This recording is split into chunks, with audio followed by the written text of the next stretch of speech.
low pressure, inclusive environment. If you don't come to one training session, it's not like you're going to get punished over it.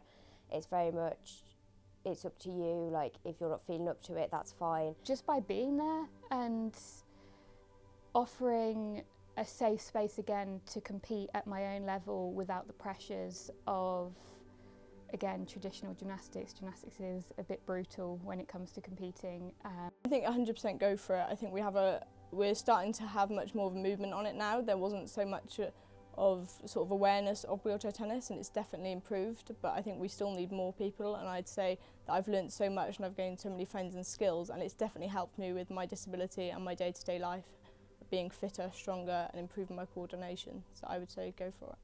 Hi, my name is Mia Jackson. I'm 22 and I'm from Belfast, Northern Ireland. I'm Izzy. I'm from Leicester and I'm 20 years old. My name is Lily. I'm from Wales and I'm 20 years old. I'm Neve. I'm from Suffolk and I'm 23 years old. Hi, I'm Evie. I'm from Redditch and I'm 18. I do athletics. I'm profoundly deaf and I wear 2 cochlear implants. I think one of the biggest things, or the biggest ways that being deaf impacts my ability to run is, especially with racing, is the fact I stress about not being able to hear the starting gun on the track. And that can mean that I can find race day quite stressful. But I found ways of getting around that, such as telling the race officials before I start the race, and letting them know that I'm deaf, or I'll ask to be in the inside lane closest to the gun so that I can hear it. But other than that, I would say it doesn't have a huge impact on how I run. It's just finding ways to make sure I've heard information correctly at training and making sure that the race officials know I'm deaf, and I don't miss the start of it. So when I was little, my mum put me in tumble tots and I got told that I had very good hand-eye coordination and I was jumping all over the kids and basically just throwing myself around the gym. So they suggested to put me in gymnastics and that's it. The rest is history. I fell in love with it immediately and never stopped.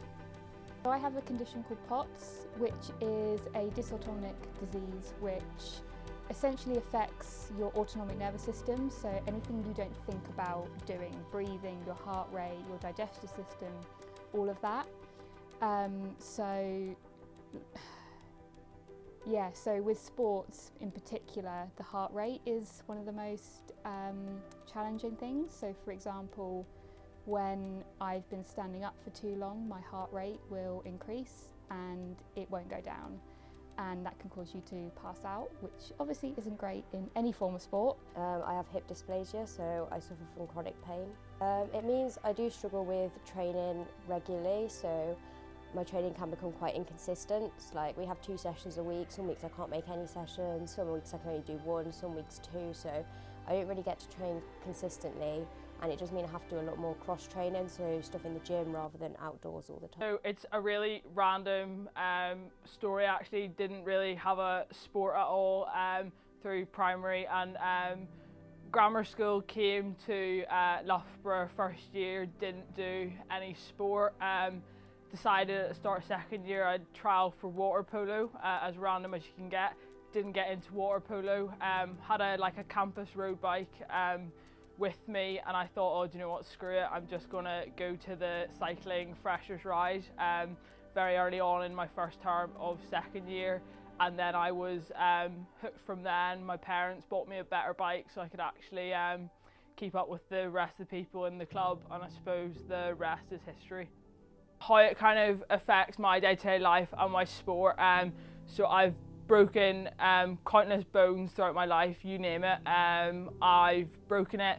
I also tire at twice the rate of my peers, so my equivalent without the condition, I have to use twice as much energy to do the exact same thing. My recovery times are much longer than the average person. I'm way more susceptible to injury, so I have to be so much more careful than the average person, and I have fractured my spine 3 times as well, so again I have to be really careful as to not do that again.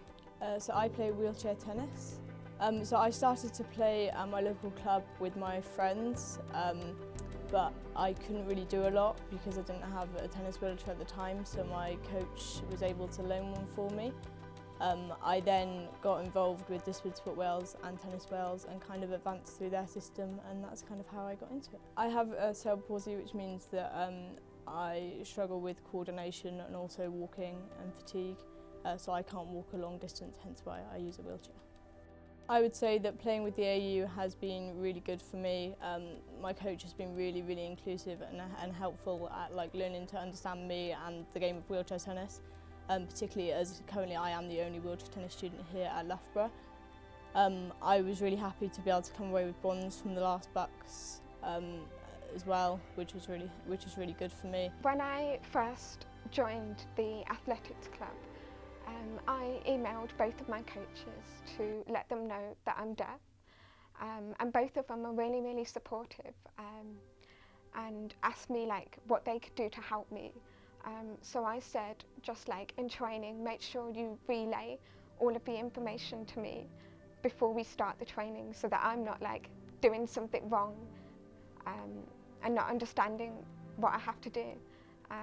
So during most training sessions, they'll always check in with me to make sure I've heard everything, that I understand what's happening in the session, and then I just run.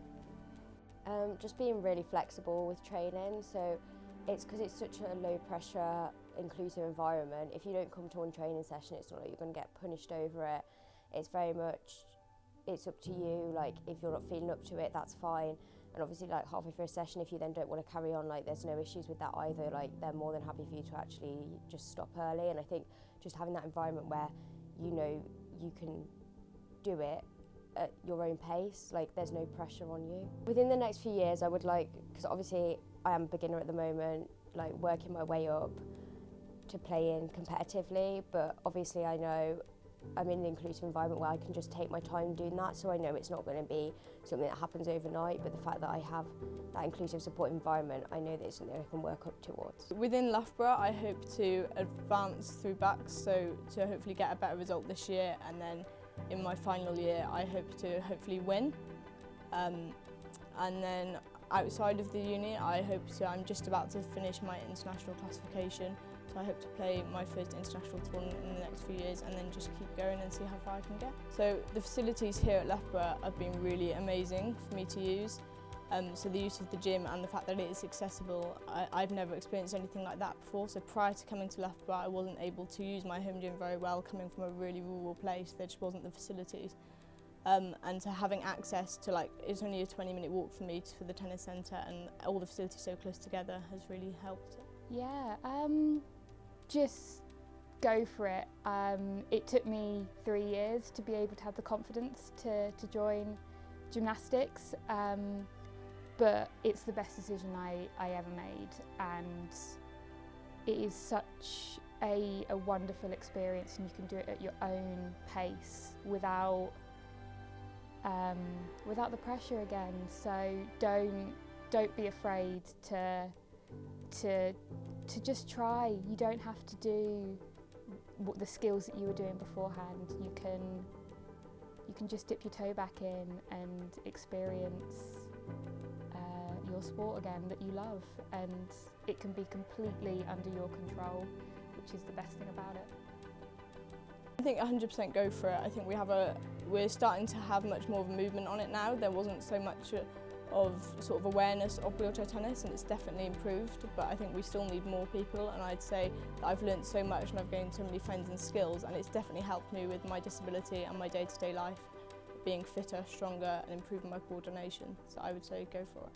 Just give it a go, because I was always so worried that it was going to be a high pressure environment, I wasn't going to be able to do it, I was going to be worse than everyone else at it, but you soon realise there are other people going through the same thing as you, and if you just give it a go and talk openly, don't try and hide things, because if you try to hide the fact you're struggling, then you're going to make things worse. Whereas if you actually just talk openly, so many people are actually understanding and willing to make adaptations for you. So I think it's just get involved, give it a go and talk to people. I would say just go for it. Never let it be a barrier to anything you want to do. I mean, I've done like so many sports over the years, and I've always been like very determined to throw myself into everything and prove that deafness doesn't have to be a barrier, and with a bit of support, encouragement and standing up for yourself, you can do anything.